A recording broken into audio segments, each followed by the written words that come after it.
आपके सबसे भरोसेमंद चेहरे केजरीवाल के कभी सबसे करीबी रहे राघव चड्ढा अब बीजेपी के हो गए हैं। उन्होंने आम आदमी पार्टी को छोड़कर बीजेपी को चुन लिया है, जिसकी तस्वीरें भी अब सामने आ गई हैं। बीजेपी के राष्ट्रीय अध्यक्ष नितिन नवीन की मौजूदगी में राघव चड्ढा के नेतृत्व में आम आदमी पार्टी के 7 राज्यसभा सांसद बीजेपी में शामिल हो गए हैं। इतना ही नहीं, राघव चड्ढा के साथ आए सांसदों में से एक वरिष्ठ नेता को मोदी मंत्रिमंडल में जगह मिलने की भी बात कही जा रही है। इन 7 सांसदों में से 6 पंजाब और 1 दिल्ली से है। अगले साल होने वाले पंजाब विधानसभा चुनावों के मद्देनजर ये आम आदमी पार्टी के लिए बहुत बड़ा झटका माना जा रहा है।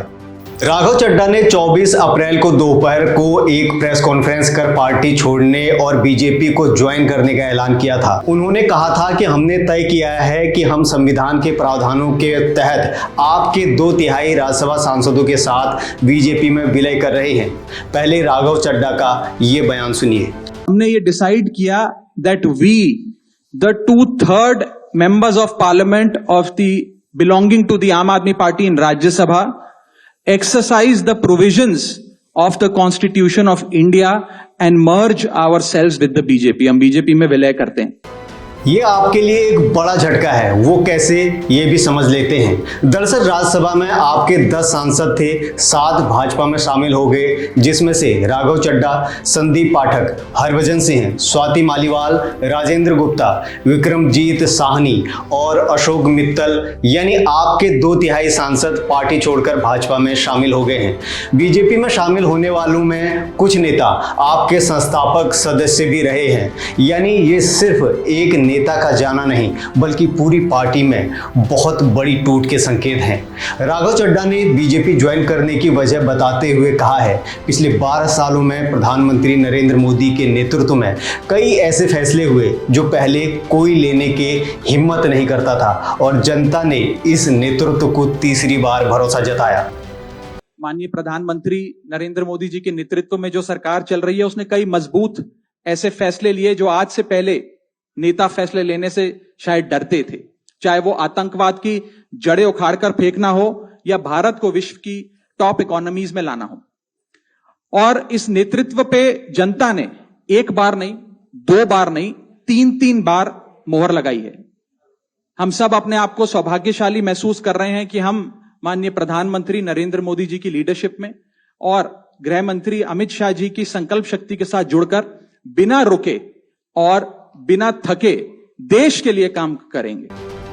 अब सबसे बड़ा सवाल, क्या राघव चड्ढा और उसके साथ गए सांसदों की सदस्यता जाएगी? यहां आता है एंटी डिफेक्शन लॉ, यानी दल बदल विरोधी कानून। यह नियम कहता है कि यदि किसी भी पार्टी के 2/3 या उससे अधिक सदस्य अलग होकर किसी दूसरी पार्टी में विलय करते हैं तो उन्हें अयोग्य नहीं ठहराया जा सकता, यानी राघव चड्ढा और उनके साथी सांसदों की सदस्यता बच सकती है। वहीं आपने इस पूरे घटनाक्रम को बीजेपी का ऑपरेशन लोटस बताया है। संजय सिंह ने आरोप लगाया है कि बीजेपी विपक्ष को तोड़ने की कोशिश कर रही है। और अमित शाह जी से मैं कहना चाहता हूं, मोदी जी से कहना चाहता हूं, यह घिनौना खेल जो आम आदमी पार्टी के साथ आपने खेला है, यह घिनौना खेल जो पंजाब की जनता के साथ आपने खेला है, यह भगवंत मान की सरकार को रोकने का, उनके काम को बाधित करने का जो आपने प्रयास किया है, आपको भी इस गद्दारी और धोखेबाजी के लिए पंजाब की जनता कभी माफ नहीं करेगी। और सब देख रहा है कौन कहां से कैसे उठ के किसको कहां से कहां पहुंचाया गया। तो इसलिए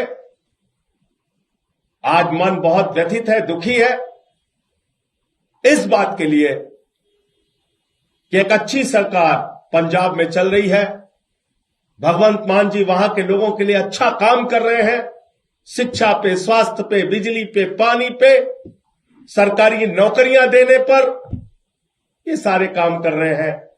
और आज उस सरकार के साथ ऑपरेशन लोटस का खेल खेला जा रहा है, हमारे सांसदों को तोड़ा जा रहा है, उनको अपनी पार्टी में शामिल किया जा रहा है, ईडी सीबीआई का इस्तेमाल किया जा रहा है, आपको याद होगा भी कुछ दिन पहले 2-3-4 दिन पहले अशोक मित्तल के यहां ईडी का छापा पड़ा। तो चीजें अपने आप में जुड़ती है। ईडी का छापा पड़ा और तोड़ लिया, इसका मतलब भय दिखा के, प्रशासनिक तंत्र का दुरुपयोग करके यह ऑपरेशन लोटस चलाया जा रहा है। अब ऐसे में राघव चड्ढा की भूमिका क्यों अहम थी? राघव चड्ढा का बीजेपी में जाना सिर्फ एक चेहरा बदलना नहीं है, ये खासकर पंजाब में आम आदमी पार्टी के लिए रणनीतिक झटका साबित हो सकता है। लेकिन असर कितना बड़ा होगा ये कई फैक्टर्स पर निर्भर करता है। राघव चड्ढा आपके यंग, अर्बन और पॉलिसी फेस माने जाते थे। पंजाब चुनाव 2022 में उन्होंने बैकएंड रणनीति और मैसेजिंग में अहम भूमिका निभाई। दिल्ली मॉडल को पंजाब में सेल करने वाले प्रमुख चेहरों में शामिल थे। मीडिया और शहरी वोटर्स के बीच मजबूत पकड़ थी। राजनीतिक विश्लेषक मानते हैं कि ऐसे चेहरे का जाना पार्टी की क्रेडिबिलिटी और कम्युनिकेशन दोनों पर असर डालता है। पंजाब में आप अभी भी पूरी तरह कैडर बेस्ड पार्टी नहीं है। राघव चड्ढा जैसे नेता दिल्ली लिंक और रणनीति का कनेक्शन थे। आपका पंजाब में शहरी और पढ़े लिखे वोटर्स में मजबूत आधार है। चड्ढा इस वर्ग के बीच भरोसेमंद चेहरे थे, लेकिन पूरा खेल इतना आसान नहीं है। पंजाब में भगवंत मान के नेतृत्व में आपकी मजबूत सरकार है। ग्राउंड लेवल पर योजनाएं और लोकल चेहरे ज्यादा प्रभाव डालते हैं। राघव चड्ढा का जाना आपके लिए शॉर्ट टर्म शॉक्ड और लॉन्ग टर्म वार्निंग है। पंजाब में तुरंत सरकार नहीं हिलेगी, लेकिन नैरेटिव बैटल में पार्टी को नुकसान हो सकता है। तो क्या यह भारतीय राजनीति का सबसे बड़ा पलटवार है? क्या आप कमजोर होगी और बीजेपी मजबूत? इस पर आपकी क्या राय है? हमें कमेंट कर जरूर बताएं।